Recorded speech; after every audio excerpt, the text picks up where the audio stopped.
because we need to know your medical information. That was never a thing before. I'm paying to be here. You're paying for your tax dollars to have people get OSAP to go to school. Now people are being barred from that. That is absolutely wrong. This is just tyrannical. So I started Concerned Students of Ontario because the future is ours and the future is our responsibility. And all we're seeing right now is the abdication of responsibility. That, you have to get vaccinated. You have to wear a mask to protect other people. No, your health is your responsibility. It's not anyone else's. If you are a student, if you are a parent of a student, if you are faculty and staff, please reach out to us at Concerned Students of Ontario, csont.ca. We are here to help you. We have over 100 students throughout the province actively fighting back. They are going to school, regardless of whether they're whatever their status is. They don't care. They're marching onto campus because security cannot do anything to you. They cannot touch you. It is assault if they do. Go to class. Just go to class. Live your life like it's 2019. You do not need permission from someone else. You do not. So, please reach out to us if you need help. We are here to help you, okay? We are Concerned Students of Ontario. Thank you.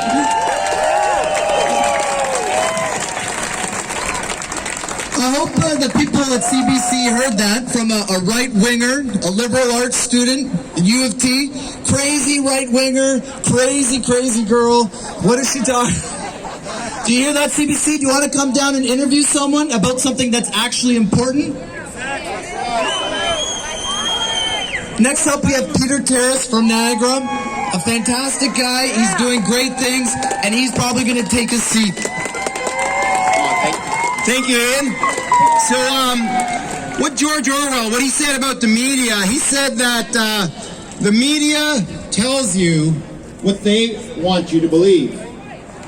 And, I think all of us here, at one point or another, believe that we know what is best for our neighbors, for our street, for everyone else, for our community.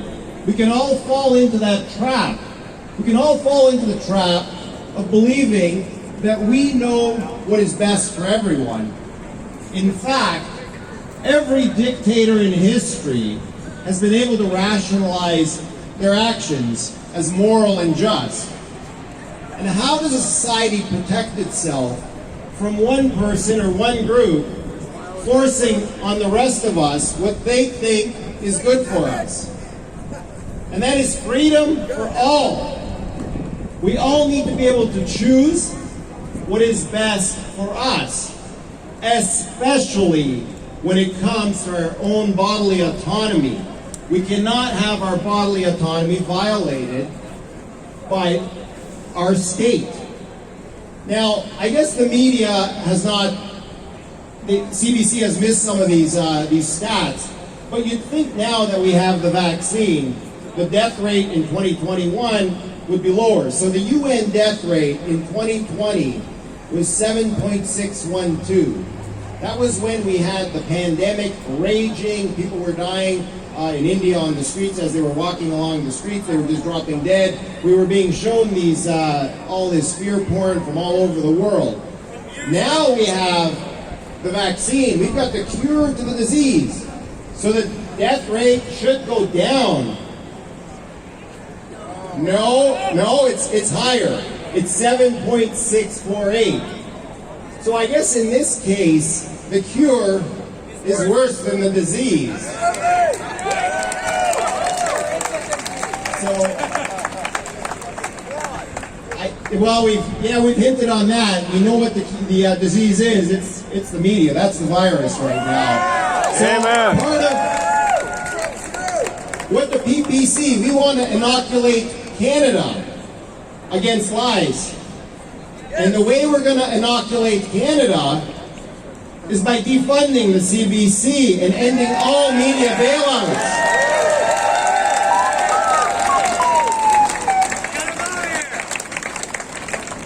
So, Jordan Peterson, he has a quote.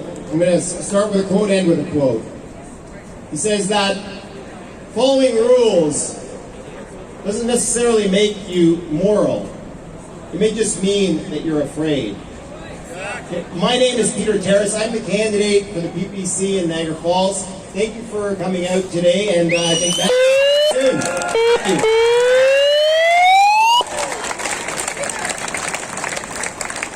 Maxime's coming up soon, so we got a gap filler though. The guy with the mullet, you know, he's probably got some interesting things to say, so I just picked him up from the crowd. I've seen him on Twitter. He does some legendary rants while he's driving. I'm sure it's totally safe. Anyway, so this is Alex Cargill, local candidate, local guy from Ajax. Just a regular dude. Cheers, everyone. It's great to see the PPC gathering in downtown Toronto, the belly of the beast, the place they say is way too liberal to ever go PPC. Now, I live in Ajax, but I spent most of my days in the MTCC,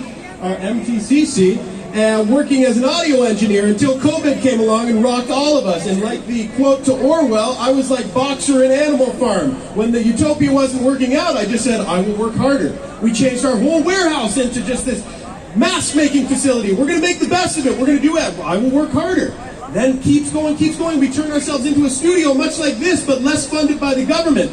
We just kept saying, we'll work harder. I see all of my friends that I work with eager to travel to America again, and they can't do so because they've been told that your freedom is attached to your vaccination status. Somewhere along the line, it didn't become medical, it became linked to every one of our freedoms, and they stopped talking about the medical so much. They just said, we got a top doctor in front of you, listen to the top doctor. Well, I like to listen to top doctors that got Nobel Prizes, like the guy who created the PCR test. Thank you. Terry Mullis, genius, absolute genius. What did he say? I think most of us have seen that legendary 2-minute video where he said, my test is not designed to find sick people. It is a political test that they throttle high when you're unvaccinated and they dial down when you are vaccinated. Every part of this is a lie, and we're standing ironically in front of the building who could pull the thread on the biggest story of all time, yet why don't they? Why don't they? Because the sleep of reason bring forth monsters. And we've been in a coma of reason, so the monsters don't even get fought now. We just stay asleep and we let them make a nice home, and they pay our media to tell us what's normal now.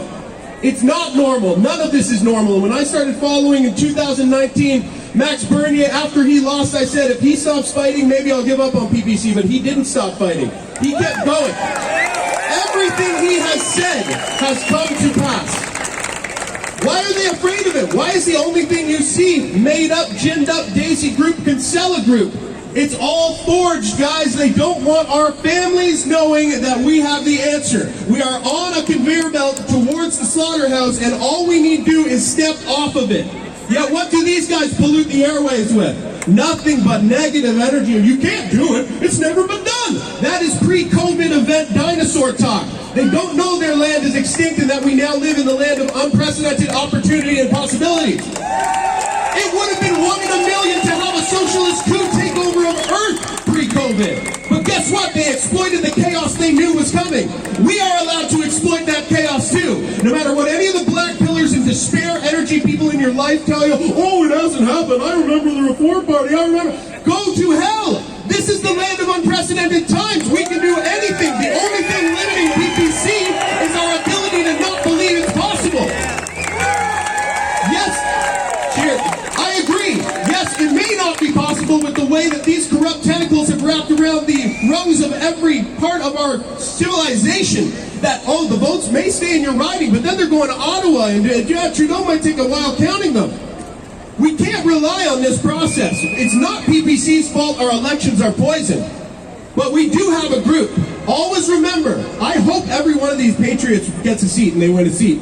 But always remember, if they don't, PPC is more important to you than ever, because we have been entered into an ID politics war whether you want to acknowledge it or not, and the only way to win is to stay together in the largest numbers with the best cause. We have the best cause. We don't fear anyone. We can talk to anyone. These guys don't listen. They just report. They program.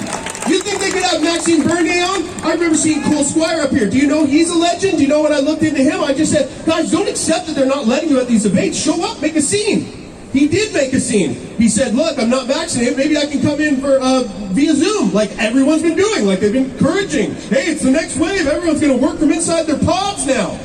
They couldn't do that. You know why? Because the Brantford Chamber of Commerce, they have broadcast standards. Screw democracy. We don't want a little Zoom icon appearing on our broadcast. It's BS, guys. We've all been lied to. I'm so proud of a gathering this large in Toronto where they say it's not possible. Guess what? It is possible, guys. All right? God bless you all.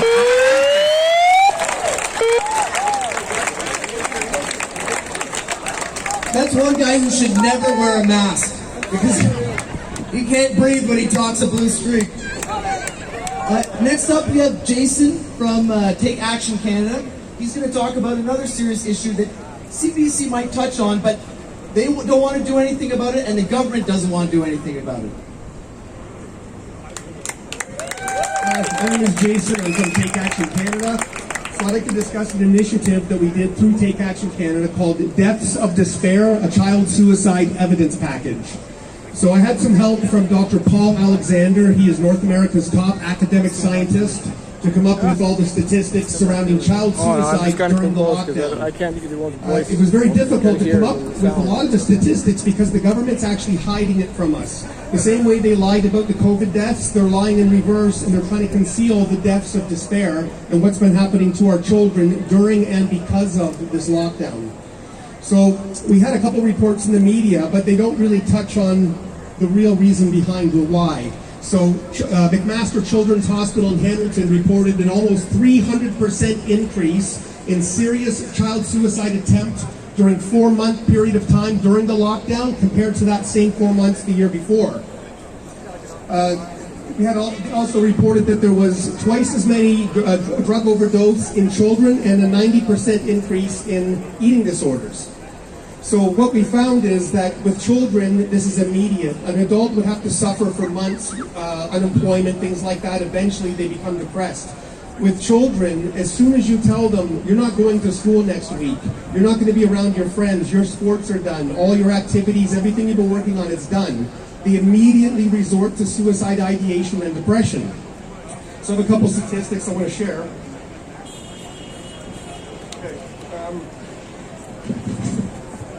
So the kidsphone.ca received over 4 million calls in 2020 compared to the 1.9 million calls in 2019. So they are calling for our help. They're asking for help.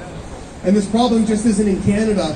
The Boston Children's Hospital, they reported a 47% increase in children hospitalized for suicide attempts between July and October of 2020 compared to the previous year.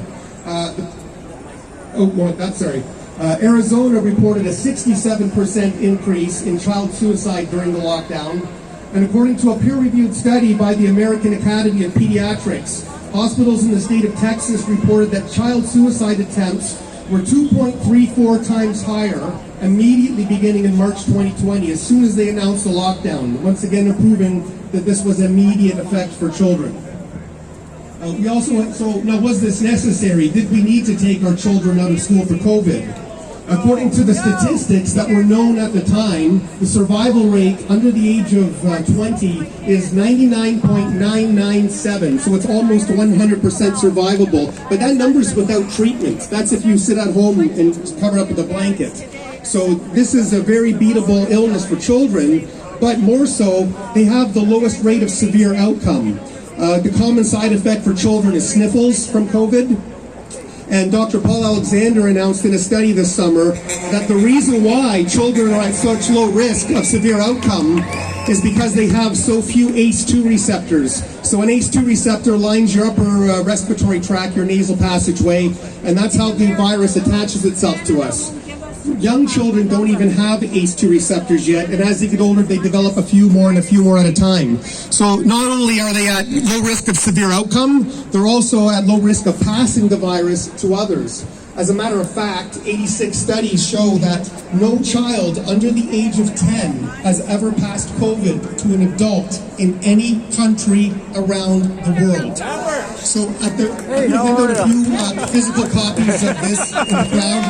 There's a QR code at the back that takes you through the research we did. There's a new version of this, which is going to be physically placed in the hand of every member of Parliament and every school board trustee in Ontario at our expense at Take Action Canada. So we have to fight to keep our our children back in school. Statistically, the safest place for children is in school. Children who acquired COVID likely caught it from their parents at home.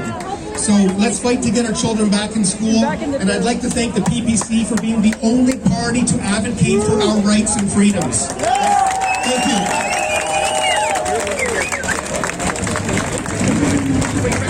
Thank you very much. Actually, if you're any minute now, except we have Samuel. He's up against the Conservative Party petitioned to keep Walmart open and close small business. So, Little Susie's bookstore can have one person in it, but Walmart would be packed. So, these conservatives, they're not actually looking out for the people. They're looking out for big business. The Liberals are looking out for big government. Same with the NDP. We're the only party looking out for the people. So, here's Samuel. Good afternoon, everyone. Are you ready to take your freedom back? All we want is to be left alone by our government, isn't that right? We're not looking for a handout. We're looking for our freedom back. Now, I studied journalism at Ryerson University, so I know a little bit about the media. And I'll tell you what bothers me.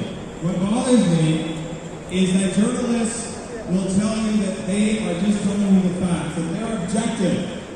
But we all know that isn't true, is it? The fact of the matter is that every journalist has a bias. And what is totally inappropriate is that these people over here take billions of dollars every year and they use it to undermine our freedom. Why should I have to fund these guys here when they don't represent my values? What's fair about that? Absolutely. But there's a much bigger problem in our country, and that's complacency. For far too long, we've had it too good. We've become apathetic. We care more about what the next restaurant meal is going to be, what the next bottle of wine is going to be, and what the next TV show on Netflix is going to be than we care about our damn freedom.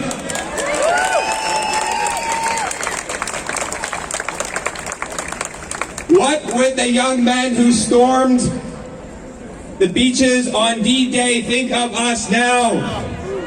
Shame on us! So we have work to do and no one to blame but ourselves. And we're here and we can be proud of the fact that we're here because we're here to fight for our freedom in the same manner, well not in exactly the same manner, but in the tradition of the men and women who have fought to keep our land free for many years.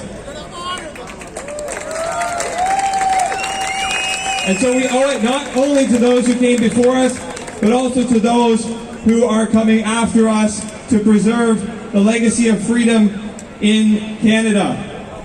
And the most important way that you can do that right now is to support the only man in Canada who has the guts to stand up for you, and that's Maxime Bernier.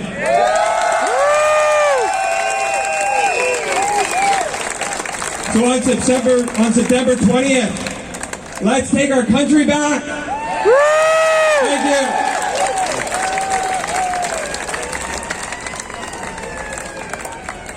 Okay, next up we have a comedian in the house. He's actually a funny comedian, not one of these government-approved comedians.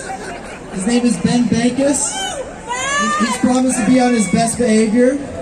This is the biggest crowd he's seen in a while because he's usually doing a comedy out of his dungeon, sometimes at Yuck Yucks. So here we go, Ben. Come on up and say a few words. You're wearing a sweater for some reason, even though it's stinking hot. Thank you, man. I didn't know I was going to come here. I was just trying to get drunk at lunch. And the lady at the lunch place was like, you know, in 2 weeks you can't come in here. And I was like, well, I'm going to this to chat with you guys. Can we make some noise a little bit? This is exciting. This is exciting. Rosemary Barton's inside just farting and shit. Yeah? Well, why don't you come closer, you idiot? I'm trying to speak. Is this loud enough? All right. This is awesome, man. I've been making fun of Trudeau and Theresa Tam for like the past 2 years, and I just got my Instagram deleted, which is definitely a good thing, I think, because now people in the States know who I am. You know what I mean? Because Rebel News is the best, and they want to tell. Exactly. You think Trudeau's in there right now putting on his blackface makeup or what? It's crazy, man. Any Jagmeet voters here tonight? Dude, first time I saw a picture of Jagmeet, I just thought it was Trudeau on vacation. I was like, look, he's back in India. What happened? But Trudeau's nuts, dude. Remember when he did the full brown face and he had the turban on? And like the turban was way more authentic than Jagmeet's. And he had like a jewel in it. There was like a feather on it. Thought he was going to be telling fortunes on Omni 10 or something. But I think Trudeau should just come out as Indian. You know what I mean? He should just do a full transition. Government funded. Right? So we tuned into CBC one night. We'll be like, we're here with Justinder Trudinder. The man, the transformation. My name is Ian Henemansing, and I did it backwards. Yeah, this is fun, dude. Hey, man, what's up? Good picture. Can you get one of the crowd? They'll just think I'm on a lawn somewhere. I was doing comedy shows I started comedy shows in June 2020 in a park. I don't know if you guys know Christie Pitts. So I started a comedy show in Christie Pitts. I got fined the second night by bylaw for like $2,500 for making jokes in a park. The guy, it was a grown man with braces, was the bylaw officer. And his last name, his name was Officer Coward. Straight up. So it's so nice to be back doing whatever I'm doing right now. This guy's so close to me, it's hilarious. I love this. Are you filming this? Jesus. It's funny how Trudeau legalized weed and then he's wondering why we're all like conspiracy theorists now. Isn't that hilarious? He's like, weed for everybody. Why are they so... What's wrong? You got us all high for 5 years. And now we don't trust you. It's just how it works. I don't even trust the legal weed because I feel like Trudeau is selling it. Right? Like I got some weed, it said may cause schizophrenia. I was like, this is some good shit, dude. This is crazy. Yeah, man, this is fun. I mean, I don't know if you guys remember March 2020 when your whole Instagram feed was just, yeah.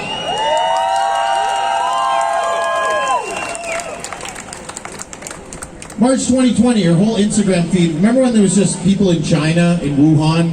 By the way, I don't think Wuhan's probably not a real place, but whatever. But in China, in Wuhan, they just had people like, they would just drop dead on the street. And then they'd have like the Chinese military guys would spray them with those weird leaf blowers where steam came out. None of that was real, right? Like, I don't think Theresa Tam's a real person.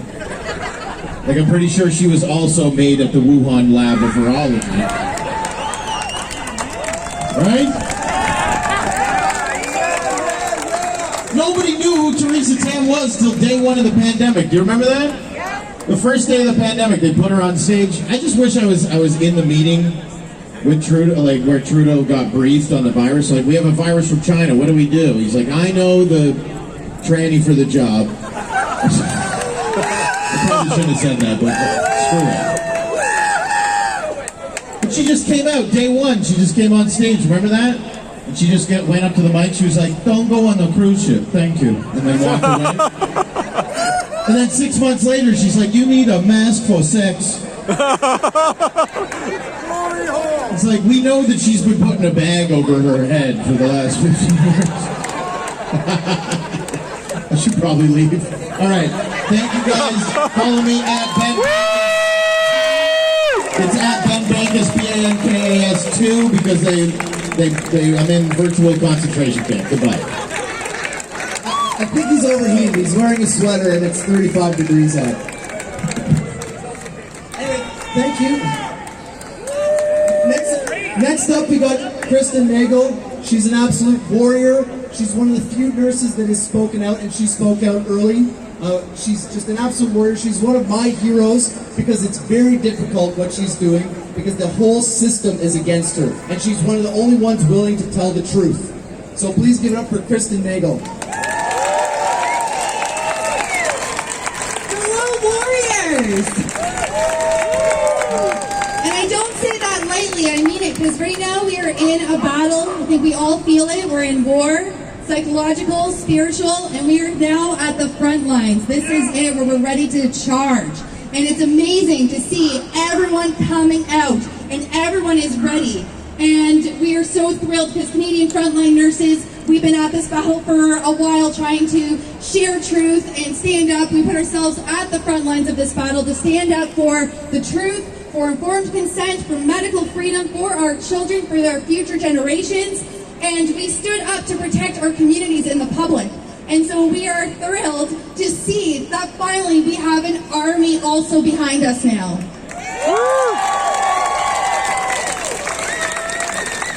So I spoke up. I'm a nurse for 14 years. I was terminated back in January for speaking the truth. I'm also a holistic nutritionist, but gave me the background to see conventional medicine as well as holistic health. So I have a knowledge of both sides, which allows me to kind of see truth and what actual healing is.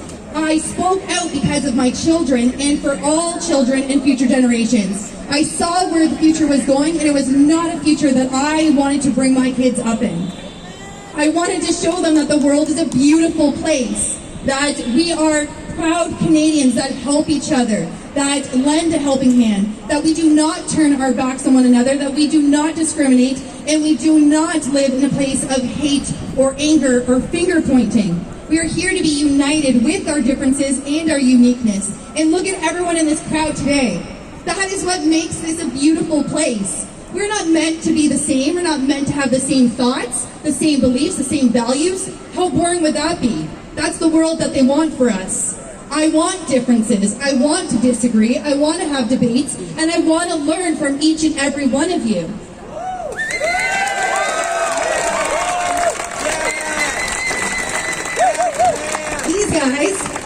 These guys don't want that.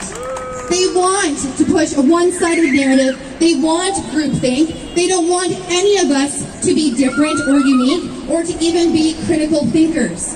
And we saw that throughout all of this pandemic. We've seen it right from the beginning, but we see it more so now. As we did our national September 1st, and we supported nurses that stood up at the hospitals because they were trying to mandate the injection on all healthcare workers, and we saw where that was going. That would mean all jobs and employments. So we created a walkout to support healthcare workers. And I bet many of you were there in Toronto or many other locations. It was a beautiful, empowering day. And we had measures in place, to make sure access was not blocked, to make sure it was positive, to make sure we supported the workers, to make sure that we had nurses in positions and people in the crowd with us. Then we tried it again with, this time, a silent vigil this past Monday. And it was meant to honor everyone that has been affected by the COVID-19 measures or have had adverse reactions from the vaccines.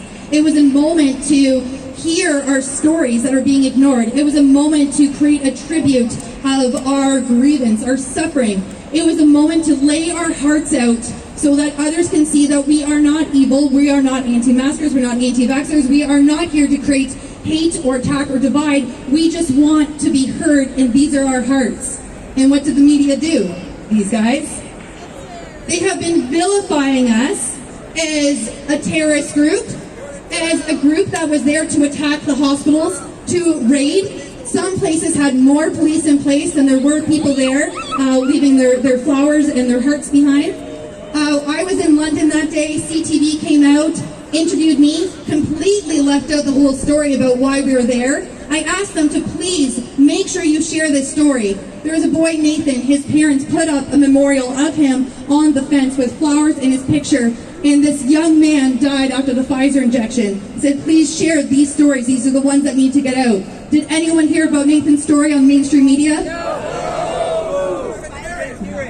No. And we are just created as evil people. And I look around and I see smiles. I feel hope. I feel the love. And where are they right now? Why are they not showing who we really are? They're scared, is why. They see the uprising. They see what is happening. They know that Canada is stepping up. They know their house of cards is about to crumble. They know that the truth is coming out. They know their lies are being exposed. And we know we've gone over the target. We know because we have a public officials talking about us, Doug Ford. We even got Trudeau talking about us. So we know that they are desperate and they are scared and they are trying to attack us. But we are not going to counter that with any hate or anger or create further divide. Our leaders are doing enough damage with that right now. And we, the people, are going to rise above that. And we are going to continue to combat this with love. Because love is the only thing that is going to get us through this. It is love wins, good wins, and God wins.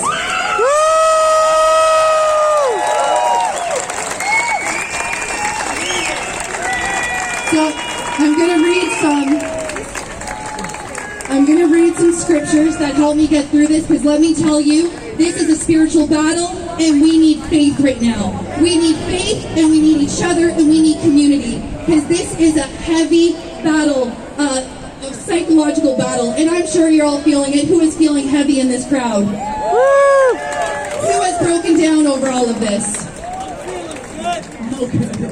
I can tell you all, I'll let you know, because I always speak from the heart, is yesterday was my day to collapse, and I cried all day at everything that was happening. And I went out in London to the PPC rally, and I saw at least 2,000 people out in our little sleepy crowd. And it filled my heart. And then from London, we went on to Elmer, where there was at least 3,000 or more that came out. It is what I needed. And I hope everyone looks around and knows that we are not alone. We are not doing this alone. We are doing this together. And if you have a heavy heart, and if you are tired, then please take a rest. Taking a rest does not mean giving up, does not mean defeat. It means that you are regrouping to come back with more strength and more determination. Because we know we're in a marathon, this is not a race, and we need everyone in this till the end.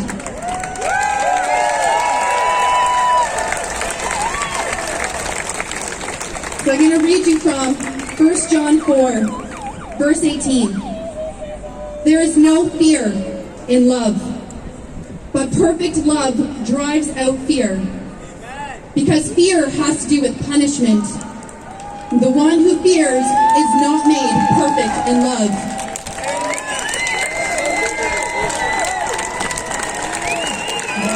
It looks like our guest of honor is here. So that is what I want you guys to stay with.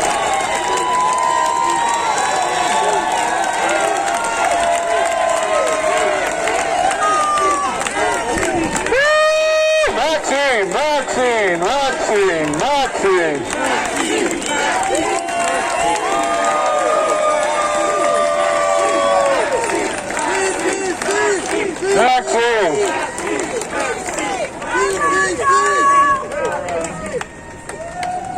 If it's okay, I'm just going to finish this up quickly because I think what I'm about to say is important, and then I'm going to pass off the mic. Okay.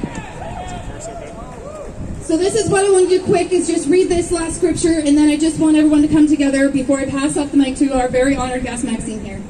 So finally, brothers and sisters, whatever is true, whatever is noble, whatever is right, whatever is pure, whatever is lovely, whatever is admirable, if anything is excellent or praiseworthy, think about such things. Amen. I want everyone please to close your eyes, and I want everyone to hold your neighbor's hand if you are willing, or put your hand over your heart. And I want you to close your eyes, because I think this is so important in this battle, that we need to come back to these images and we need to feel uplifted. Take a deep breath in and exhale. Take a deep breath in and feel that power, feel that truth, feel it going through your lungs and every cell of your body. Exhale. any heaviness, any anger, let it out. Breathe in joy, breathe in love, and feel it throughout your whole body, from your head to your toes to your fingertips. Let out anything that is keeping you down and heavy. Breathe it out loud and audible. Now, visualize the future you want to live in. What does it look like? Freedom! Who are you with? What are you doing? And how does that feel? Come back to that image, breathe it in and hold it in your heart, hold it in your mind. Exhale. Breathe in one more time, and now picture, we already know we're victorious. We already know that we've won. We already know that we're in that place of freedom that you have pictured in your mind. Breathe it in and hold it and know it to be true. And exhale anything weighing you down. And come back to this image often, because know that we are here. This event that is happening across Canada is here for a reason. It is meant to shake us up. It is meant to get us off our seats. It is meant to bring us back into our heart and give us all the opportunities that we have to create the future that we want, to get off this track of where we were, of going towards evil. We get to create new systems with our government, with the PPC, with our healthcare, with our education. The time is now, and Canada is ready for change, and we are all going to do that together. Thank you. Thank you, yes. Hello, everybody. You are here because you know, like me, that we cannot take for granted our freedoms anymore, and you're ready to do that fight. That ideological fight, that common sense revolution, because we know that what the government is doing right now to us with vaccine passport, mass mandate, it is unconstitutional, illegal, unfair, immoral, and we are saying no to that and yes to freedom.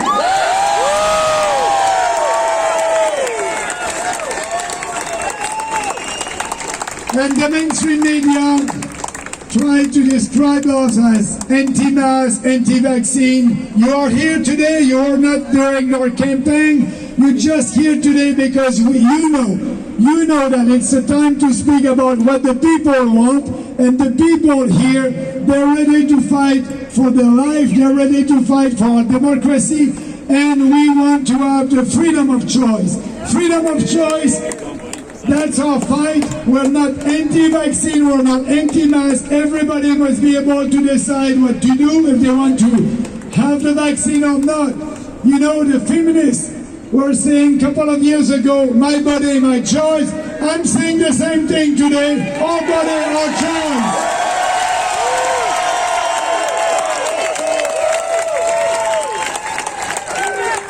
And Trudeau and all these traditional politicians are dividing us. They did that by race, by gender, and now by vaccination status. We are saying no to that. We want to unite all Canadians under the freedom umbrella.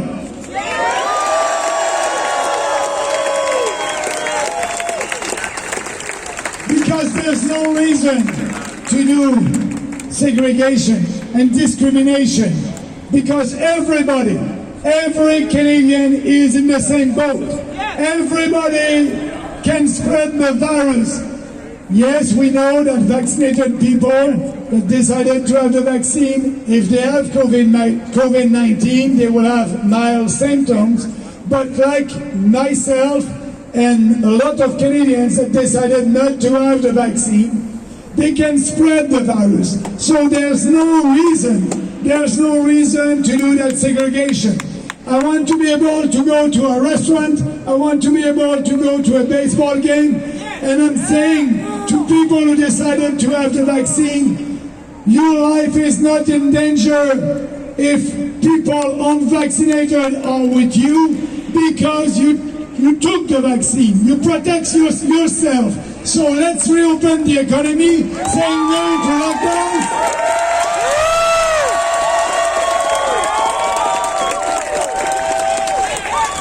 Saying no to vaccine passport and yes to freedom. And actually we know that that vaccine passport has an expiration date. It will be in 8 months when they will ask you to take the third shot, the fourth one, or the fifth one.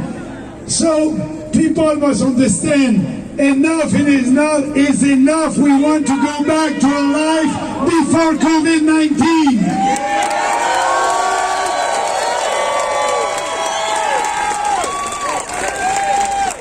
And you know, like me, that this election will be a referendum.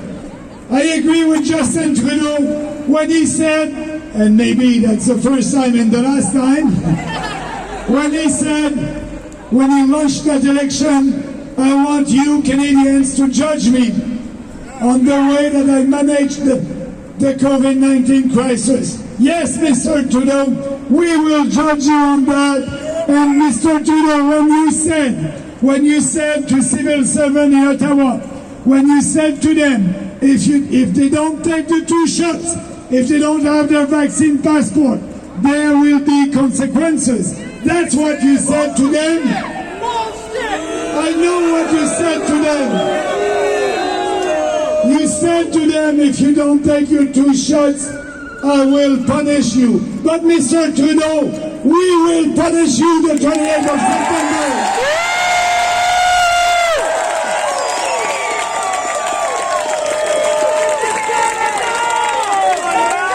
Because we don't want to live in a socialist country. In a country when you have to show your papers to participate in civil society, we don't want that. And Mr. O'Toole, we know that you are like Trudeau.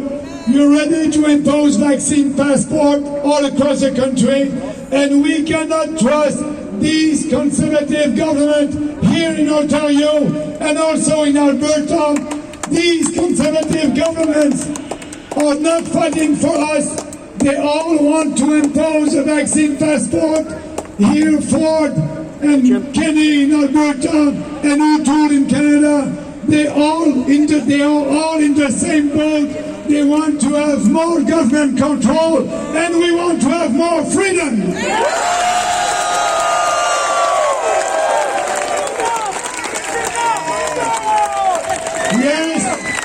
Yes, and we know that in 4 days, that will be important.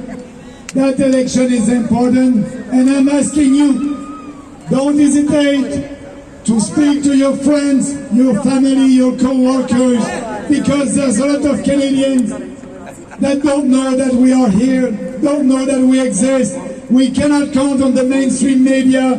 They cancel us, but I'm telling you, this party is growing because of you, because of people like you that are ready to fight for this country.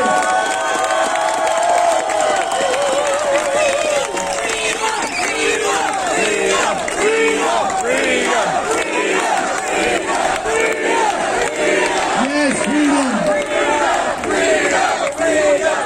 They're ready to fight because we know when tyranny becomes a law, revolution becomes our duty. It is our duty to start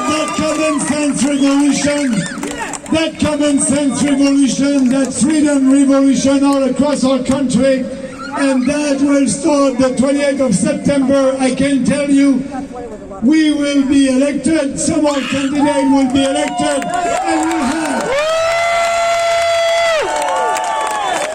you will have that freedom voice in Ottawa, and we will be with you in Ottawa to fight for our country, to put Canadian first and our country first, and also I'll be with you in the street to do more protests if they don't understand that we want to get back our freedom.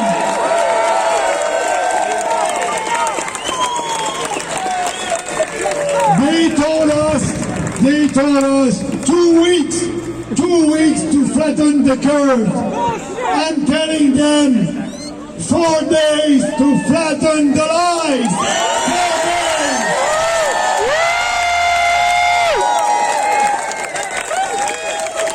No more lies. We know that we must learn to live with that virus. We know what to do to fight that virus, but it's not with lockdowns and with vaccine passport. For the first time in our history, we are fighting a virus with lockdowns, stay-at-home orders, curfew, vaccine passport. That was a failed experiment. It won't happen again. You can count on us. That's the end.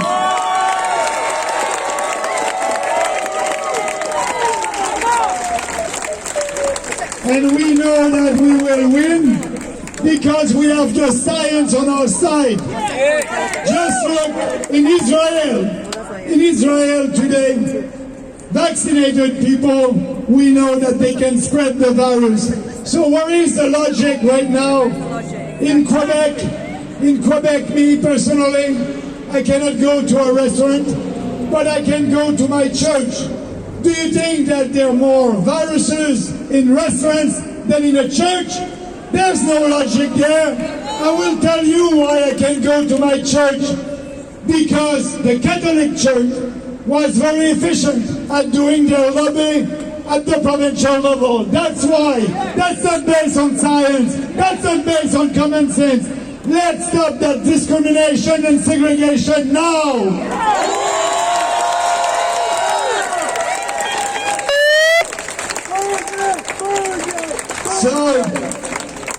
So, Canadian need our voice, and we need your support. I hope that the next 4 days, be active on social media, call your friends, tell them that there's an alternative. Yes, they must know at this time that all the traditional political parties are all on the same side on the most important issues for our election. It's important to fight for what we believe. And I'm asking you, don't vote against something. Don't vote against a government. Vote for what you believe. Vote for what you believe. Vote for yourself. If you want to live in a free and a prosperous country, you have the only choice. The only choice is the People's Party of Canada, because we are putting you first and our country first.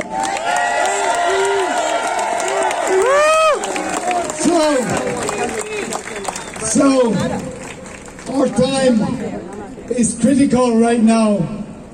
I was saying that 2 years ago in the 2019 election. I was saying that we need to fight for our freedom. We need to have a smaller government that will respect people, respect taxpayers.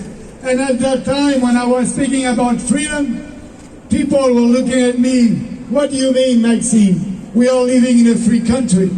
But now people understand that we don't want to go in that direction with more socialism and more government control. So this election will be an historical election.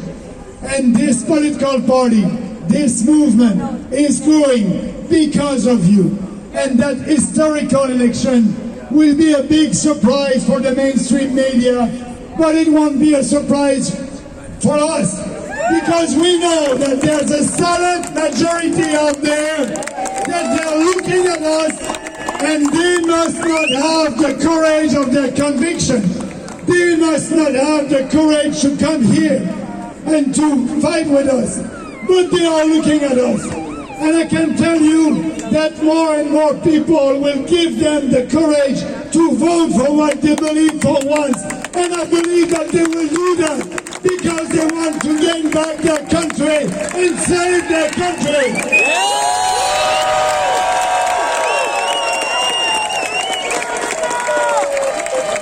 Yes, this is Canada. And I'm not alone, and we're not alone in that fight.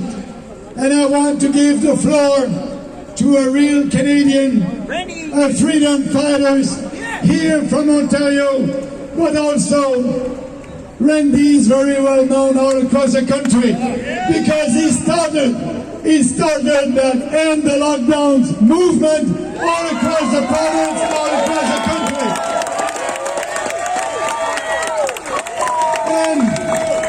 And he decided a couple of months ago to call me in Montreal, and he said, Maxime, you are with us with that fight? I said, yes, for sure. Come with us. Be part of the End the Lockdowns caucus. And I was proud, and I'm proud to be part of that caucus with Randy and other elected representatives at the municipal levels. We started that caucus together, and now it's a big movement all across the country that is saying no to the lockdowns, but no to the vaccine passport, and yes to our freedoms. Thank you, Randy.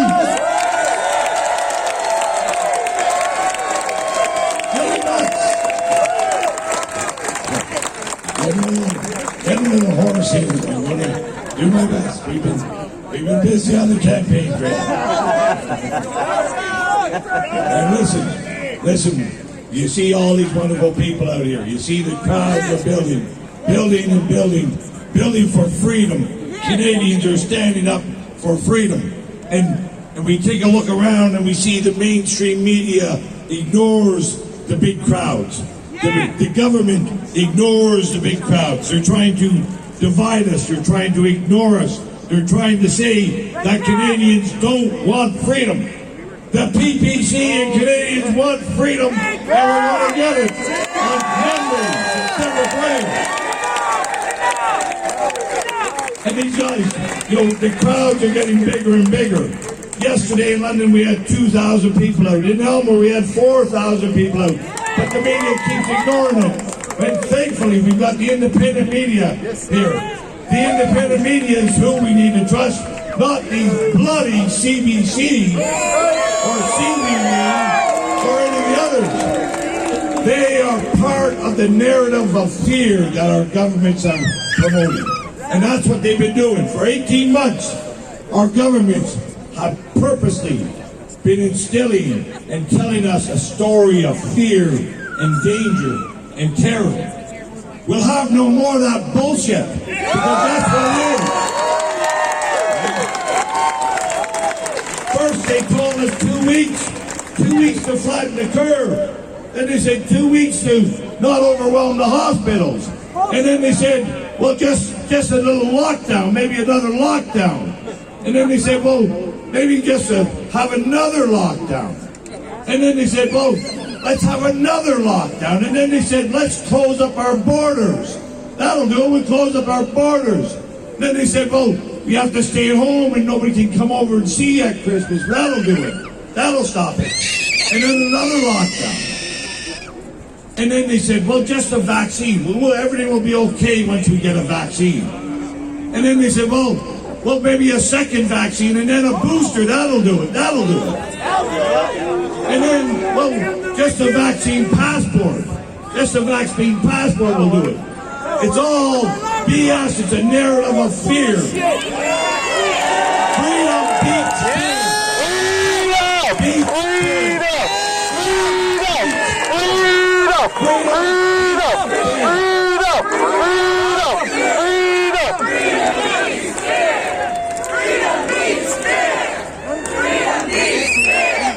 And the PPC beats fear as well. The PPC stands for freedom. So listen, we know there's four parties on one side of this story. Four parties: the Liberals, the Conservatives, the NDP, and the Greens. All are invested in this story of fear. If you want to split the vote, here's how you split the vote. Four parties are for fear. One is for freedom. It's Maxime Bernier. Split the vote. Split the vote. Vote for freedom. we split the vote. And I want to tell you all, you know, the government doesn't like telling you the whole story. We know there's 6.5 million Canadians, just like everyone out here, just like me, just like Max, like all our family members, everybody here. 6.5 million people are opposed to this mandatory vax and opposed that our government is going after our kids now. 6.5 million. But they don't tell you, in the last election, Justin Trudeau won with 6 million votes. Can we win? Yeah! You betcha we win. Let's get off the couch. Let's get up. Let's go after it. Freedom is within our grasp, and we need to get it. And I want to say, people think that you hear these stories, another story to suppress and disempower us, and to get us to stay home. These people are talking about the election is rigged, or it's not, doesn't have integrity. That's nonsense. In Canada, we make voting machines, but we don't use voting machines here. We ship them to the United States. Every ballot in this country, in this election, is counted by a person. And every PPC candidate has the option to have scrutineers watching over that count. You want to have a fair vote? Help us out. Become a scrutineer. Have your eyes on the poll station on that day. Make sure that the PPC votes go in the PPC pile. And we will win this election hands down.